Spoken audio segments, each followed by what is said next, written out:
SIT ಪೊಲೀಸರು ಈಗಾಗಲೇ medical ಟೆಸ್ಟನ್ನು ಪೂರ್ತಿಗೊಳಿಸಿ ಆತನನ್ನು ಕೋರ್ಟ್ಗೆ ಹಾಜರುಪಡಿಸೋದಕ್ಕೆ ಬರ್ತಿರ್ತಕ್ಕಂಥ ನೇರ ದೃಶ್ಯಗಳನ್ನು ಗಮನಿಸ್ತಿರ್ಬೋದು. SIT SP ಅವರು ಕೂಡ ಇದ್ದಾರೆ, ಜಿತೇಂದ್ರ ದಯಾಮ್ ಅವರು ಗಮನಿಸ್ಬೋದು. ಇಲ್ಲಿ ಗಮನಿಸ್ಬೋದು ಈ ಹಿಂದಿನ ಈ ವಾಹನ ಇದೆ, ಇದರಲ್ಲಿ ಚಿನ್ನಯ್ಯನನ್ನು ಈಗಾಗಲೇ ಹಾಜರುಪಡಿಸೋದಕ್ಕೆ ಕರ್ಕೊಂಡು ಬರ್ತಾ ಇರ್ತಕ್ಕಂಥ ದೃಶ್ಯಗಳು ಕೂಡ ಗಮನಿಸ್ಬೋದು. ಇಲ್ಲಿ ಗಮನಿಸ್ಬೋದು ಈ ವಾಹನದಲ್ಲಿ ಚಿನ್ನಯ್ಯ ಇರ್ತಕ್ಕಂಥದ್ದು SITಯ ಇನ್ಸ್ಪೆಕ್ಟರ್ ಆಗಿರ್ತಕ್ಕಂಥ ಮಂಜುನಾಥ್ ಅವರು ಈಗಾಗಲೇ ಆತನನ್ನು ತಮ್ಮದೇ ವಾಹನದಲ್ಲಿ ಕರ್ಕೊಂಡು ಬರ್ತಾ ಇದ್ದಾರೆ. ಗಮನಿಸ್ಬೋದು ಬಿಗಿ ಭದ್ರತೆಯನ್ನು ಕೂಡ ಕಲ್ಪಿಸಲಾಗಿರ್ತಕ್ಕಂಥದ್ದು. ಪೊಲೀಸರು ಕೂಡ ಸಾಕಷ್ಟು ಸಂಖ್ಯೆಯಲ್ಲಿ ಇಲ್ಲಿ ನೆರೆದಿದ್ದಾರೆ.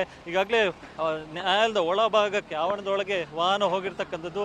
ಈಗಾಗಲೇ ಏನು ಎಲ್ಲ ತಯಾರಿಯನ್ನು ಕೂಡ ಮಾಡ್ಕೊಂಡಿದ್ರು. ಸೊ ಕೋರ್ಟ್ನ ಒಳಭಾಗಕ್ಕೆ ಯಾರನ್ನು ಕೂಡ ಬಿಡ್ತಾ ಇಲ್ಲ. ಪೊಲೀಸರು ಮತ್ತು ವಕೀಲರು ಮತ್ತು ಕೋರ್ಟ್ನ ಇವತ್ತು ಕಾರ್ಯಕಲಾಪಗಳು ಯಾರ್ಯಾರು ಭಾಗಿಯಾಗಬೇಕು ಅವ್ರು ಮಾತ್ರ ಗಮನಿಸ್ಬೋದು. ಅಲ್ಲಿ ಮಾಸ್ಕ್ ಮ್ಯಾನ್ ನ್ಯಾಯಾಲಯದ ಒಳಭಾಗಕ್ಕೆ ಹೋಗ್ತಿರ್ತಕ್ಕಂಥ ದೃಶ್ಯಗಳು ಗಮನಿಸ್ಬೋದು. ಅಲ್ಲಿ ಒಳಭಾಗಕ್ಕೆ ಈಗಾಗಲೇ ಆತನನ್ನು ಕರ್ಕೊಂಡು ಹೋಗಲಾಗಿದೆ. ಇನ್ನೇನು ಕೆಲವೇ ಕ್ಷಣಗಳಲ್ಲಿ ಆತನನ್ನು ನ್ಯಾಯಾಧೀಶರ ಮುಂದೆ ಹಾಜರುಪಡಿಸಲಿಕ್ಕಿದ್ದಾರೆ. ಸೊ ಈಗಾಗಲೇ ಪ್ರಮುಖವಾಗಿ ಗಮನಿಸಬೇಕು, ಆತನನ್ನು ಹೆಚ್ಚಿನ ವಿಚಾರಣೆಗೆ ಕಸ್ಟಡಿಗೆ ಕೇಳುವಂಥ ಎಲ್ಲ ಸಾಧ್ಯತೆಗಳು ಕೂಡ ಇದೆ. ಈಗಾಗಲೇ ಸುಮಾರು ನಿನ್ನೆ 19 ಗಂಟೆಗಳ ಕಾಲ ವಿಚಾರಣೆಯನ್ನು ಮಾಡಲಾಗಿದೆ. ಸೊ ಇವತ್ತು ಕೂಡ ಇನ್ನೂ ಕೂಡ ಆತನನ್ನು ಕಸ್ಟಡಿಗೆ ಪಡ್ಕೊಂಡು ಹೆಚ್ಚಿನ ವಿಚಾರಣೆಗೆ ಒಳಪಡಿಸುವಂಥ ಸಾಧ್ಯತೆ ಇದೆ.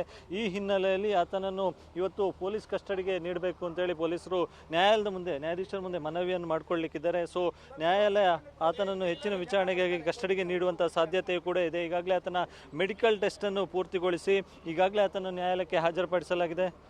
ಇಲ್ಲಿ ಪೊಲೀಸರು ಕೂಡ ಸಾಕಷ್ಟು ಬಂದೋಬಸ್ತನ್ನು ಕೂಡ ಮಾಡ್ಕೊಂಡಿರ್ತಕ್ಕಂಥದ್ದು. ನ್ಯಾಯಾಲಯದ ಸುತ್ತಲೂ ಕೂಡ ಪೊಲೀಸ್ ಬಂದೋಬಸ್ತನ್ನು ಮಾಡ್ಕೊಂಡಿರ್ತಕ್ಕಂಥದ್ದು. ಇನ್ನೇನು ಕೆಲವೇ ಕ್ಷಣಗಳಲ್ಲಿ ನ್ಯಾಯಾಧೀಶರ ಮುಂದೆ ಹಾಜರುಪಡಿಸುವಂಥ ಕೆಲಸವನ್ನು ಪೊಲೀಸರು ಮಾಡಲಿಕ್ಕಿದ್ದಾರೆ. ಹೀಗಾಗಿ ಸದ್ಯಕ್ಕೆ ಇವತ್ತೇನು ಬೆಳಿಗ್ಗೆ ಆತನನ್ನು ಬಂಧನ ಮಾಡಲಾಯಿತು. ಅದಾದ ಬಳಿಕ SIT ಕಚೇರಿಯಿಂದ ಆತನ ನೇರವಾಗಿ ಬೆಳ್ತಂಗಡಿ ತಾಲೂಕು ಆಸ್ಪತ್ರೆಯಲ್ಲಿ ಆತನಿಗೆ ಮೆಡಿಕಲ್ ಟೆಸ್ಟ್ ಪೂರ್ತಿಗೊಳಿಸಿ ಇದೀಗ ಬೆಳ್ತಂಗಡಿಯ ನ್ಯಾಯಾಲಯದ ಮುಂದೆ ಆರೋಪಿ ಚಿನ್ನಯ್ಯನನ್ನು ಈಗಾಗಲೇ ಹಾಜರುಪಡಿಸಿರ್ತಕ್ಕಂಥದ್ದು.